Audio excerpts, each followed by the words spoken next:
Salut à tous. Pour ceux qui ont bonne mémoire, nous allons nous attarder aujourd'hui à nouveau sur un titre signé Palace Software. Il s'agit d'une firme londonienne qui vend des machines à laver. Non, vous vous en doutez, elle développe des jeux vidéo et on s'est déjà attardé sur leur travail, notamment à travers le cultissime Barbarian. Mais ils ont proposé tout un tas d'autres jeux comme l'armure sacrée d'Antyriad, un jeu de plateforme, Rimrunner, un shoot'em up à dos de dinosaures, ou encore celui qui va nous intéresser, excusez-moi je le prononce à la française, Cauldron. Tout comme Barbarian, Cauldron a marqué l'esprit PC des joueurs de l'époque, et nous allons tenter de comprendre pourquoi.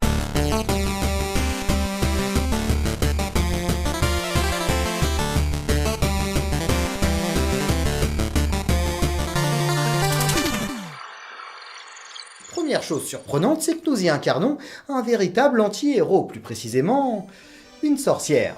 Et son objectif est aussi simple que clair, devenir la reine des sorcières. Pour cela, rien de plus simple, vaincre cette énorme citrouille, ce qui, je vous le donne dans le mille, est totalement irréalisable au premier abord. Fort heureusement, notre sorcière connaît tout un tas de sortilèges, l'un d'eux lui permettrait de vaincre la citrouille. Cela nécessitera une potion composée de 6 ingrédients, dont du jus de crapaud, des ailes de chauve-souris, de triton, des os, etc. Il n'y a donc pas une seule seconde à perdre. C'est ici que le jeu débute, à la recherche des ingrédients, et que vous attendent tout un tas de dangers, des chauves-souris, des squelettes, des citrouilles, de la lave, des fantômes et même des mouettes. Sorcière oblige, notre allié le plus précieux, c'est notre balai. Pas celui qui sert à faire la poussière, mais celui qui permet de rejoindre les cieux. Et on se rend compte que c'est loin d'être aussi simple que dans les livres. C'est tout un micmac pour parvenir à prendre son envol. Si on fait ça n'importe comment, notre sorcière trébuchera dans les arbres et nous perdrons une vie. Il faut faire preuve de patience et avant tout, rechercher une bonne piste de décollage. Tiens, là par exemple, ce sera parfait. Une fois dans les airs, le jeu devient un véritable shoot'em up où nous pouvons vaincre nos adversaires et nous balader dans cet univers de façon totalement libre. Le problème, c'est que je fais rapidement le tour de la carte. Là, je suis revenu à ma maison et je n'ai pas trouvé le moindre ingrédient. Il y a seulement des portes toutes verrouillées à double tour. Du coup, comme un imbécile, je tourne en rond et je... Oh, vous avez vu ce que j'ai vu? Allons voir ça de plus près. Oui, ici, il y a une clé, et là on entame une nouvelle procédure extrêmement délicate, l'atterrissage. Il faut parvenir à se fixer précisément pour rejoindre la terre ferme sain et sauf. Parce qu'au moindre contact avec un arbre, c'est la chute. Des sources d'énergie nous permettent de reprendre de la vie, et je récupère une clé de couleur qui va me permettre d'ouvrir une porte de couleur identique. Et je me rends compte qu'il suffit simplement d'être un minimum attentif pour trouver les différentes clés qui nous permettent de déverrouiller les portes. Dans celle-ci se trouvent les souterrains et nous changerons totalement de style de jeu pour passer à de la plateforme. Il faut alors faire preuve d'agilité pour récupérer les ingrédients et aller les déposer dans son chaudron. Une fois que nous les avons tous en notre possession, il n'y a plus qu'à aller ouvrir la porte verte.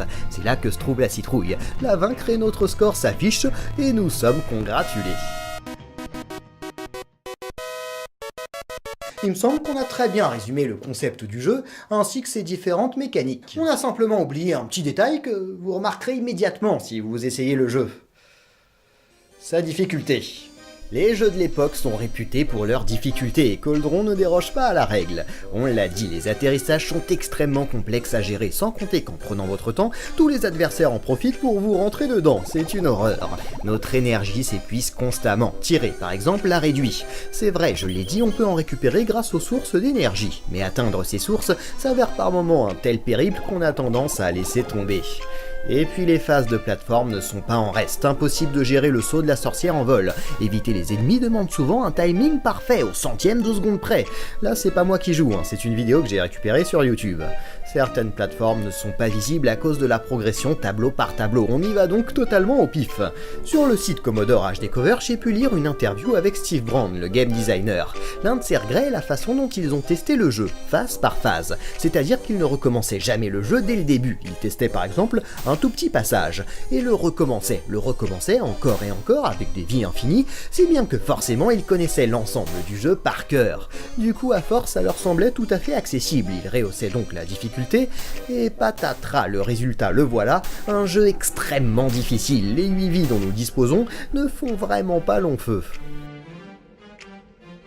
Du coup, vous allez me dire, et vous aurez raison, Edouard, pourquoi tu nous parles de jeu? C'est une horreur pas possible. Tu peux plutôt nous parler de Mystic Quest sur Game Boy? Oh, ce serait génial. Non, plutôt mon jeu à moi, Resident Evil 2 sur PlayStation. Oh, ce serait beaucoup plus intéressant si tu parlais de Blue Shadow sur NES.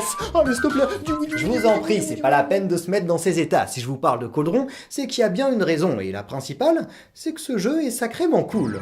Déjà pour son ambiance, ce côté Halloween est tout à fait original et surtout visuellement très réussi. Le fait d'incarner une sorcière capable de voler avec son balai tranche clairement des traditionnels vaisseaux spatiaux. Le fait aussi que le jeu mêle très intelligemment shoot'em up et plateforme dans un unique univers en font un titre très riche pour l'époque. Et la difficulté ne gâche pas tant que ça l'expérience de jeu, enfin. Aujourd'hui si, mais il faut vraiment se mettre en tête que les jeux de l'époque répondent à une autre logique que celle de nos jeux contemporains. Les Uncharted ou autres Assassin's Creed propose de longues aventures qui se renouvellent au cours du périple à travers différentes phases de jeu. Les capacités techniques de l'époque ne permettent pas de proposer des univers aussi vastes. Augmenter la difficulté est donc une façon d'augmenter la durée de vie. Si Cauldron était facile, il se terminerait en une quinzaine de minutes. À la place de cela, le titre impose une certaine exigence. Il va être nécessaire de maîtriser notre sorcière à la perfection pour récupérer le plus d'ingrédients possible avant la mort. C'est vrai que la difficulté de Cauldron est peut-être un petit peu trop exagérée, comme le reconnaîtra Steve Brown, mais cela a participé à sa renommée. Récupérer le moindre ingrédient s'avère être une véritable épreuve, et la satisfaction ressentie n'en est que plus forte. C'est ainsi que beaucoup considèrent Cauldron comme l'un des plus grands jeux de l'époque, malheureusement oublié aujourd'hui, certainement à cause de sa difficulté intransigeante, qui donne, c'est vrai, un sacré coup de vieux au titre.